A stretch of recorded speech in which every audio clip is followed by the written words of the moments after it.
I'm going to paint that painting on my palette, okay?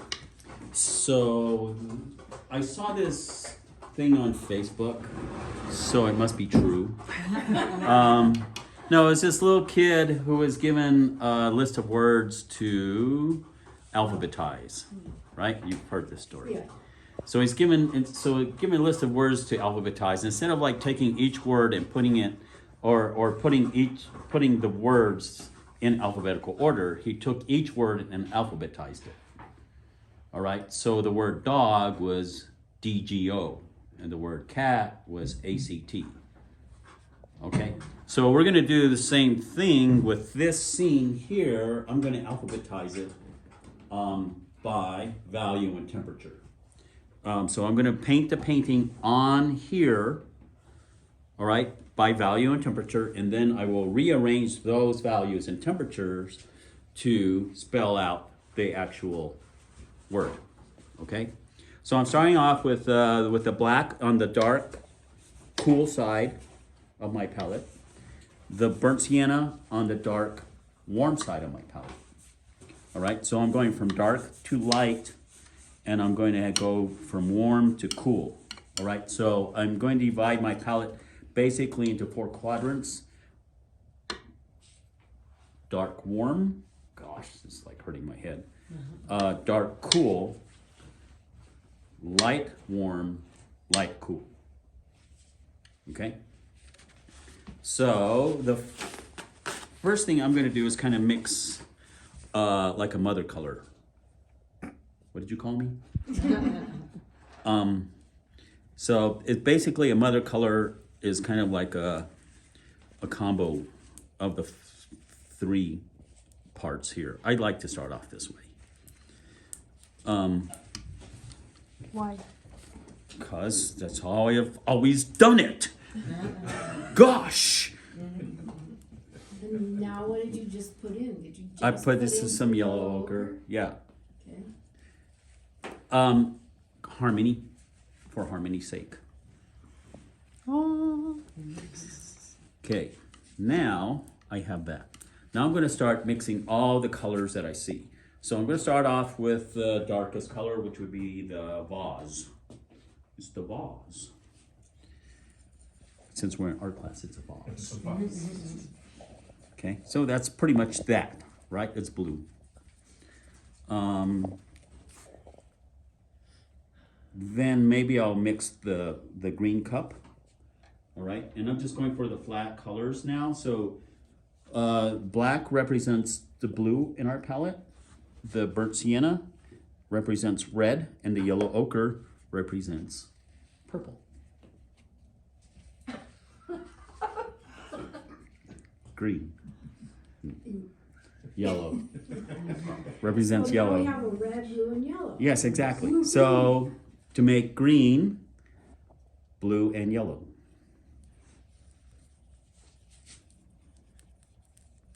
And you see, like, I have kind of more of a yellow side and a blue side here. I'm not going to get that exact green. So what are my goals? Value and temperature. Those are my goals. Value and temperature. And we will start thinking in terms of value and temperature from this point forward, rather than color. Okay, so I'm making it a little bit darker there. Okay.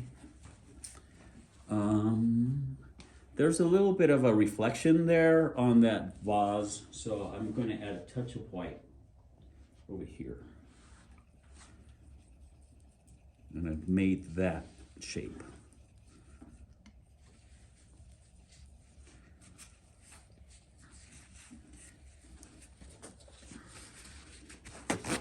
And if the value was way off, all those colors he's mixing right now are generally speaking around the same value. Yeah, at this If one point. looked too dark, it would look like you dripped ink on the palette, and if one looked too light, it would look like you put bleach down.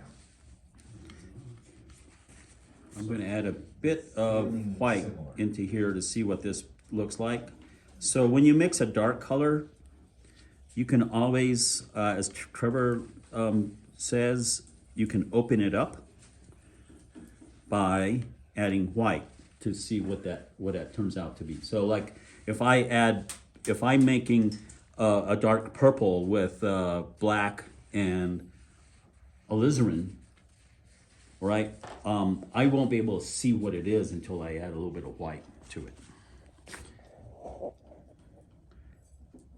Okay. So there's some stuff for the cup. Now the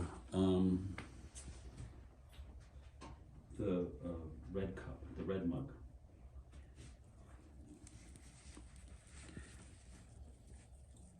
I'm going to move this out of the way. Add a little bit of white to that.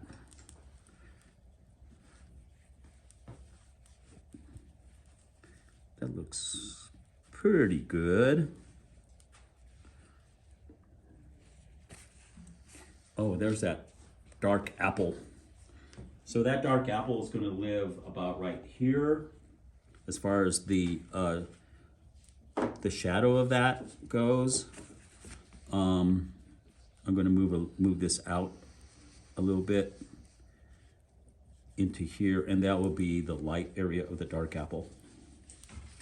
So sometimes you can just shift stuff back and forth here. That's what I like about this. Like if I wanted to gray this down, I'll just move some of this into here, and I've grayed it down. Okay. If I want to like make this, I can move this. I can just shift stuff around. Shift it around and around and around. There's the yellow apple. And I can lighten it just a bit.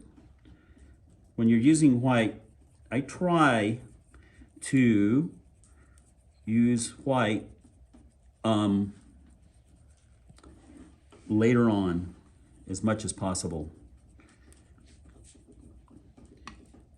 When I mix paintings, I try to mix a color without using white first.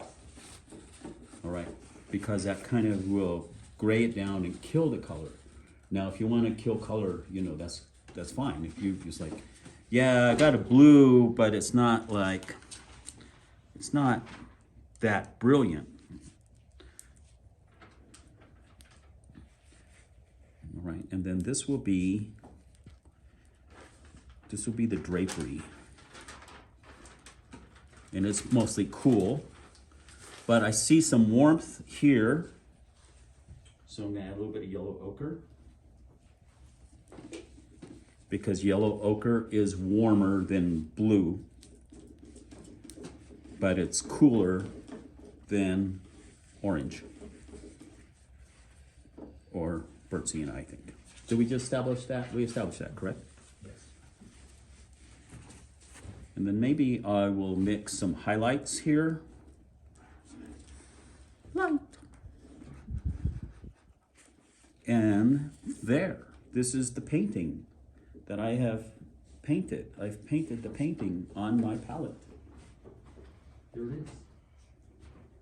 And it's in order. Next, I'm going to just pick stuff up and just put it in the place, kind of like paint by number, except you make You've created a mosaic that you can rearrange. Yes, exactly. Very good. Yeah, and so for any one of these colors, I'm gonna give you guys this 4-color palette is really awesome because you can divide any type of correction to your mix in like a quadrant kind of standpoint. So you have a light warm, a light cool, a dark warm, a dark cool. Each one of those colors will match the area. Each one of those colors relative to each other is going to take up a space, right? So in this palette, what would you say is the light cool?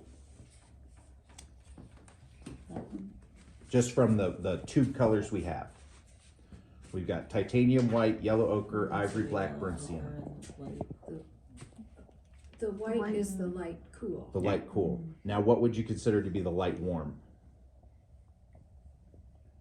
The,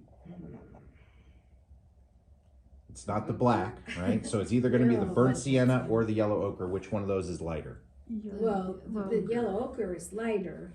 It But will be you the said it will be the light light warm because The is light it warm. warmer or cooler than white? Gotcha.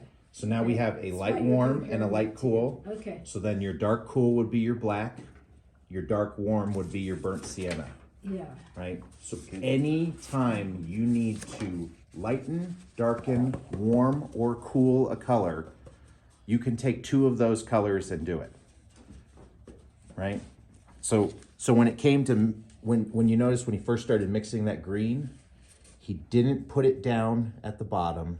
He didn't put it up at the top because the yellow ochre is a light warm and the black is a dark cool. So it's going to neutralize. It's going to go to the middle, right? And then in any one of these colors, if he wanted to take the yellow ochre and he wanted to just lighten it, I want to lighten it. are you, if you, well, let's start with a different answer. If you wanted to lighten and cool the yellow ochre, what would he add to it? White. Add white. What if he just wants to lighten it? More yellow ochre. Yellow ochre and white. So you can take a version of yellow ochre and white and you can lighten your yellow ochre because the white will cool it, the yellow ochre will warm it. You can lighten it. If he just wanted to darken a color, burnt sienna and black. Yeah, same thing with this. And then if you want to start changing a color, you can you would move that change and then you can adjust it, right? I need to cool my burnt sienna. Cool I'll it. add black, but a tiny bit of white to that black so that I'm not changing the value. I want to cool and darken my burnt sienna, add black. All right, y'all ready to mix your palettes Okay. as best you can?